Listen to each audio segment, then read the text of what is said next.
Hello friends, welcome to my YouTube channel Sumit study centre SSC. दोस्तों, मैं आप लोगों के लिए लेकर के आ गया हूँ लूसेंट प्रैक्टिस 5। बिना देर किए इस वीडियो को स्टार्ट करते हैं। प्लीज़ अंत तक देखिएगा, प्रैक्टिस करिएगा। चलिए स्टार्ट करते हैं। फर्स्ट नंबर क्वेश्चन है, अंतिम मौर्य सम्राट बृहद्रथ की हत्या कर किसने शुंग वंश की स्थापना 185 ईसा पूर्व में की थी? तो वो की थी पुष्यमित्र ने की थी। पुष्यमित्र शुंग मौर्य सम्राट बृहद्रथ की राजकीय सेना में किस पद पर आसीन था? तो वो था सेनापति। फिर उसके बाद कर्णव और कार्णव वंश का संस्थापक कौन था? तो वो था वसुदेव। फिर उसके बाद सातवाहन वंश का संस्थापक कौन था? वो था सिमुक। फिर उसके बाद आगे चलते हैं।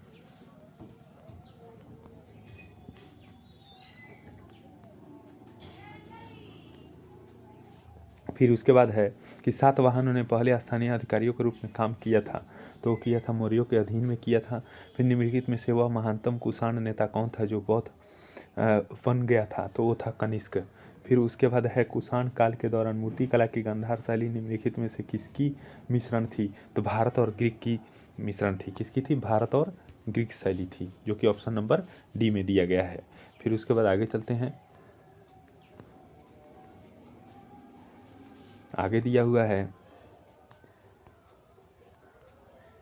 कि कनिष्क की राजधानी कहाँ थी? तो कनिष्क की राजधानी कहाँ थी? तो वो थी पुरुषपुर। पुरुषपुर निम्नलिखित में से किसका दूसरा नाम है? पेशावर का। चरक किसके राज्य चिकित्सक थे? तो चरक किसके राज्य चिकित्सक थे? कनिष्क के। फिर उसके बाद आता है तक्षशिला प्रसिद्ध स्थल होने का कारण क्या है? तक्षशिला प्रसिद्ध होने का कारण गांधार कला है। भारत में सर्वप्रथम स्वर्ण मुद्राएं किसने चलाई? भारत में स्वर्ण इंडो बैक्ट्रियन ने चलाई। फिर उसके बाद है किस संग्रहालय में कुषाणकालीन मूर्तियों का संग्रह अधिक मात्रा में है? तो वो है मथुरा संग्रहालय में। फिर उसके बाद है निम्नलिखित में किसने सोने के सर्वाधिक शुद्ध सिक्के जारी किए थे? तो इंडो बैक्ट्रियन नहीं, सॉरी, इसमें दिया है कि निम्नलिखित में किसने सोने के सर्वाधिक शुद्ध सिक्के प्राप्त किए थे? तो वो किए थे कुषाण।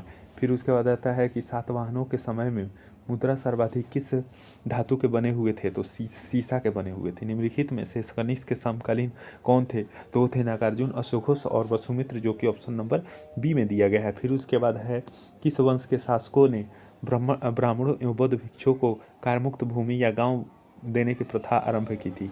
तो वो की थी सातवाहनों ने। भारतीय रंगमंच में यविका यानी पर्दा शुभारंभ किसने किया था?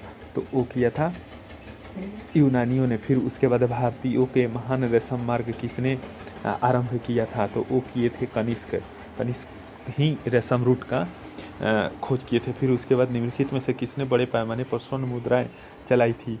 तो वो चलाई थी कुषाण शासकों ने। फिर उसके बाद आता है चरक और नागार्जुन किसके दरबार के शोभा करते थे? तो कनिष्क। किसके? कनिष्क के। फिर उसका शक संवत का आरंभ किस सम्राट के शासन काल में 78 ईस्वी से आरंभ हुआ? तो वो हुआ था कनिष्क।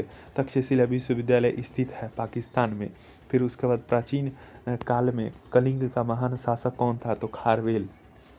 कुषाण काल में सबसे अधिक विकास किस क्षेत्र में हुआ था? कुषाण काल में सबसे अधिक वास्तुकला में हुआ था। सातवाहनों ने आरंभिक दिनों में अपना शासन कहाँ शुरू किया था? सौराष्ट्र नहीं, वो किया था आंध्र में। कहाँ किया था? आंध्र में किया था। फिर उसके बाद आता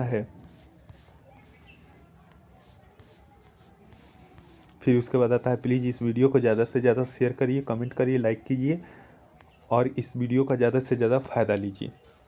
सातवाहन राज्य की राजधानी कहाँ थी? तो पैठन या प्रतिष्ठान उसको बोला जाता है। निम्नलिखित में से कौन सा अभिलेख कलिंग नरेश खारवेल से संबंधित है? तो है हाथी गुफा। फिर उसके बाद किस सातवाहन नरेश ने गाथा सप्तशती नामक महत्वपूर्ण कृति की रचना की थी? तो हाल। फिर उसके बाद सातवाहन शासकों की राजकीय भाषा क्या थी? पाली थी। क्या थी? पाली। निम्नलिखित राजवंशों पर विचार कीजिए। तो इसमें इन राजवंशों का सही कालक्रम कौन सा है? तो सही कालक्रम इनका है कि पहले आए थे शुंग, फिर उसके बाद आया था सातवाहन, फिर गुप्त आए थे, फिर उसके बाद चोल। तो इस तरह का आंसर किस में दिया हुआ है? तो आंसर नंबर डी में दिया हुआ है। तो इसका ऑप्शन डी होगा। मौर्य साम्राज्य के ध्वंस के पश्चात कई आक्रमणों की श्रृंखला रही। भारत पर सबसे पहले आक्रमण निम्नलिखित में से किसने किया था? तो इसमें किए थे बैक्ट्रियन, ग्रीक ने किए थे। फिर उसके बाद यहाँ पे मैच कराने वाला है कि शासक और उसका उपाधि, कौन शासक को क्या बोला जाता था।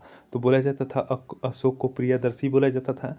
फिर उसके बाद कनिष्क को बोला जाता था देवपुत्र। फिर उसके बाद खारवेल को कलिंग चक्रवर्ती। और फिर उसके कुमारगुप्त को बोला जाता था महेंद्रादित्य। Option number A. तो देखते हैं इस तरह के ऑप्शन किस में दिए हुए हैं। तो ये ऑप्शन नंबर डी में है, बिल्कुल सही। फिर उसके बाद विक्रम संवत कब से आरंभ हुआ। विक्रम संवत 58 ईसा पूर्व से आरंभ हुआ। फिर उसके बाद है, फिर यहाँ पे भी मैच कराने के लिए दिया गया है कि संवत्सर मतलब संवत्सर और किस गणना से है। तो यहाँ से देखिए, तो शक संवत शुरू हुआ था 78 में। फिर उसके बाद है विक्रम संवत्सर 58 ईसा पूर्व में हुआ था। विक्रम संवत 58 में हुआ था। और फिर उसके बाद शक संवत हुआ था 78 में। गुप्तवर वंश हुआ था 320 में। और कली वर्ष 3102 ईसा पूर्व हुआ था, जो कि ऑप्शन नंबर डी में दिया गया है। फिर उसका मौर्यों के बाद दक्षिण भारत में सबसे प्रभावशाली राज्य था, तो वो था इसका सातवाहनों का। फिर उसके बाद बुद्ध की खड़ी प्रतिमा निम्न में से किस काल में बनाई गई थी। तो वो बनाई गई थी कुषाण काल में। शुंग वंश के बाद किस वंश ने भारत पर राज्य किया था। तो कौरव वंश। किस चीनी जनरल ने कनिष्क को हराया था। तो पेन चाओ। कौन? पेन चाओ। फिर उसके बाद है कि उत्तरी तथा उत्तरी पश्चिमी भारत में सर्वाधिक संख्या में तांबे के सिक्कों को जारी किया था। तो वो जारी किए थे कुषाणों ने। कौन किए थे? कुषाणों ने किए थे। फिर उसके बाद है कुषाण पारस की खाड़ी और लाल सागर से होकर व्यापार करते थे, तो उनकी सुसंगति नौसेना उच्च कोटि की थी नहीं। ये सही है, लेकिन आर गलत है, रीजन उसका गलत है। जो कला शैली भारतीय और ग्रीक यूनानी शैली का सम्मिश्रण है, उसे कहते हैं गंधार शैली। उसको क्या कहते हैं? गंधार शैली कहते हैं। कनिष्क बौद्ध धर्म की किस शाखा का अनुयायी था, जिसका प्रसार उसने मध्य एशिया का सुदूर पूर्व में किया था। तो वो किया था महायान। फिर उसके बाद है कनिष्क के शासनकाल की सर्वाधिक महत्वपूर्ण घटना कौन सी है।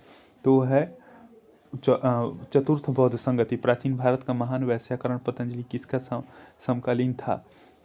तो वो था पुष्यमित्र शुंग। फिर उसके बाद आता है सर्वप्रथम भारत में विशुद्ध संस्कृत भाषा में लंबा अभिलेख किस राजा द्वारा जारी किया गया था। तो वो किया गया था शक राजा रुद्रदमन द्वारा, जो कि ऑप्शन नंबर बी में दिया गया है। किस राजा के शासनकाल में ईसाई धर्म प्रचारक सेंट थॉमस भारत आया था। तो आया था गुदुम फिनर्स। फिर उसके बाद है किस कुषाण शासक ने सर्वप्रथम स्वर्ण मुद्राएं जारी की थी। तो उसमें की थी कड़फिसेस II। फिर उसके बाद किस वंश के शासकों ने छत्र प्रणाली का प्रयोग किया था। तो वो किया था शकों ने। फिर उसके बाद मुक्तिदाता यानी त्रातार की उपाधि किस वंश के शासकों ने धारण किया था। तो शक। फिर उसके बाद है प्राचीन काल के भारत पर आक्रमणों के संबंध में कौन सा सही कालानुक्रम है। तो है यूनानी, शक और कुषाण। फिर उसका भारत में प्रथम बार सैनिक शासन व्यवहार में लाया था। तो लाया था ग्रीकों द्वारा। फिर उसका ईसा पूर्व दूसरी सदी के प्रारंभ में उत्तरी अफगानिस्तान में स्थापित भारत यूनानी राज्य था। तो वो था बैक्ट्रिया। फिर उसके बाद आता है कि चार धातुओं सोना, चांदी, तांबा एवं सीसा में बनने वाले सिक्के को क्या कहा जाता था। तो कहा जाता था कसारपण। फिर उसका सर्वप्रथम रोम के साथ किन लोगों का व्यापार प्रारंभ हुआ। तो हुआ था 55 तमिलों एवं चेरों का। फिर उसके बाद आता है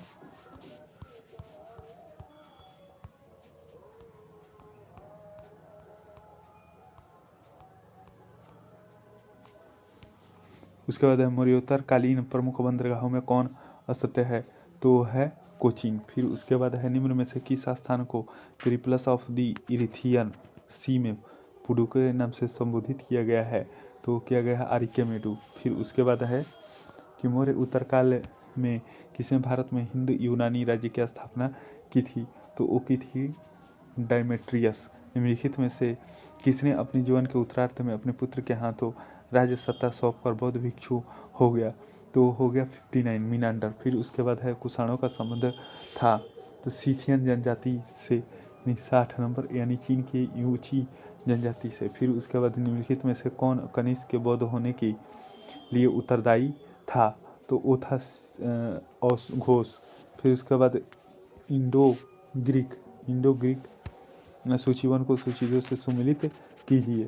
तो वो था इंडो ग्रीक, हिंद, यवन। फिर उसका शक, सीथियन, पार्थो, पल्लव।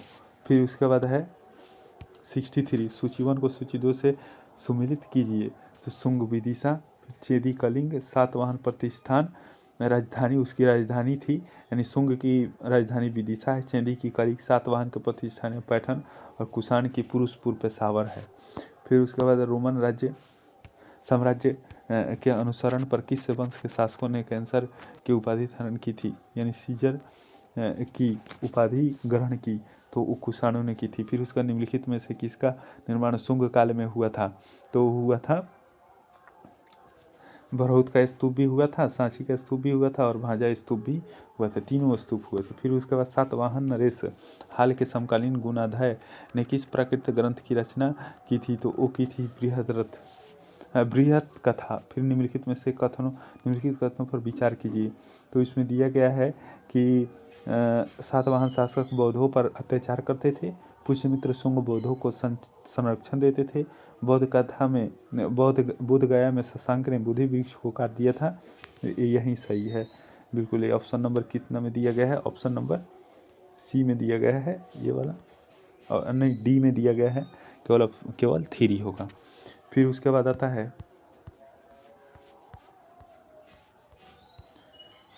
आता है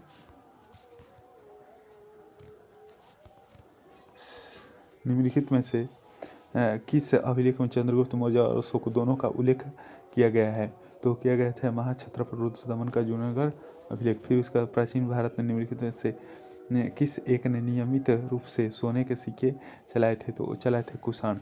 फिर उसका कलिंग नरेश खारवेल किस वंश से संबंधित था? चेदी वंश से। फिर उसके बाद आता